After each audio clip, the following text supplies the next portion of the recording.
तो इस एपिसोड की शुरुआत में हम देखते हैं कि एक माँ और बेटी एक शॉप में जो है टॉनिक खरीद रहे होते हैं जो कि विटैलिटी 0.8 के बाद उसको स्टेबलाइज करने में काफी मदद करता है। एंड वहीं दूसरी तरफ से लिu शेंग ये सब कुछ देखते हुए सोच रहा होता है 30,000 रुपए बस एक बॉटल के लिए, पूरी सुबह रात एक करके बिना हारे बिना थके काफी मेहनत करने के बाद भी मेरे पेरेंट्स जो है सिर्फ $3,000 को ही अफोर्ड कर पाते हैं। स्ट्रॉन्ग मार्शल आर्टिस्ट जो है और पैसा कमा सकते हैं और उन्हीं पैसे से और भी ज्यादा ताकतवर भी बन सकते हैं। ये सब कुछ जो है जाहिर करता है, साफ साफ दिखाता है कि एक गरीब घर के बच्चों के लिए कितना मुश्किल है आगे बढ़ना। मेरी बहन क्विंगी एक ट्रू जीनियस है, उसके पास टैलेंट है अपने डेस्टिनी को बदलने का, लेकिन वो मेरी वजह से कुछ बर्डन में है। घर में आने वाला वो अमाउंट जो पेरेंट्स कमाते हैं उसमें से भी काफी ज्यादा मेरे पे खर्च हो जाता है। और दूसरी तरफ मैं जो अपने आप को बदलने के लिए ज्यादा कुछ करता ही नहीं, ना ही मैं थोड़ा सा भी एफर्ट डालता हूँ अपनी डेस्टिनी को बदलने के लिए।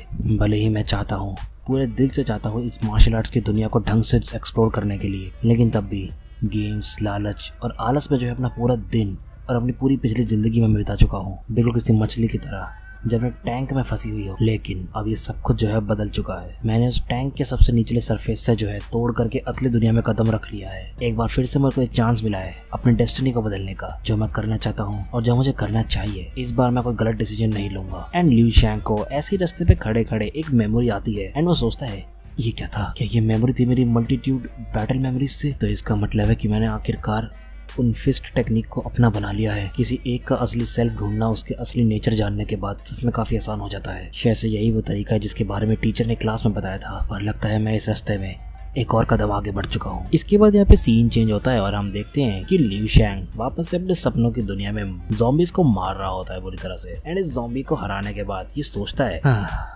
लगता है ये ज़ॉम्बी जो है जब जिंदा था, ये एक मार्शल आर्टिस्ट था, ये अभी भी जो है कॉम्बैट टेक्निक इस्तेमाल कर सकता है भले ये ज़ॉम्बी बन चुका हो। और उस ज़ॉम्बी की मेमोरी के हिसाब से बेस 1359 इसी जगह पे होना चाहिए आगे। एंड इसके बाद जैसे लिu शेंग आगे जाने लगता है हम देखते हैं कि और भी ज़ॉम्बीज़ इस पे हमला करने आते हैं, लेकिन ये उन सभी को हरा डालता है। एंड इसके बाद जैसे ये रिज के ऊपर चढ़ता है, ये देखता है तो मैं आखिरकार यहाँ पे पहुंच गया।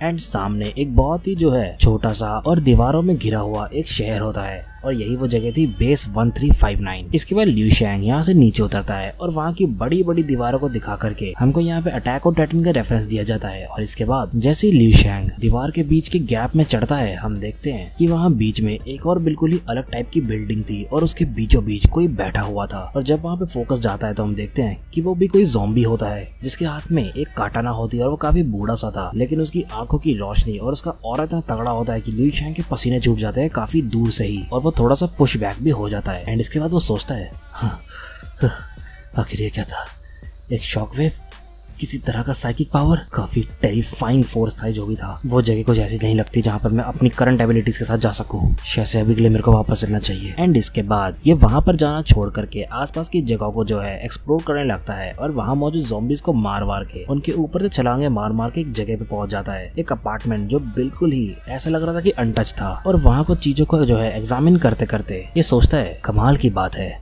इस जगह के आसपास जो है ज़ॉम्बीज घूम रहे हैं, लेकिन यहाँ देख कर के कोई भी जो है खिड़की या दरवाजे पे किसी तरह का डैमेज नहीं दिखता। आखिर यहाँ रहने वाले ऑर्डिनरी लोगों के साथ हुआ क्या होगा? एंड तभी इसकी नजर किसी तरह की डिवाइस पर पड़ती है जिसपे जैसा ये हाथ लगाता है हम देखते हैं उसमें से एक लाइट एमिट होती है एंड एक आवाज आती है, ending stand by mode, restarting.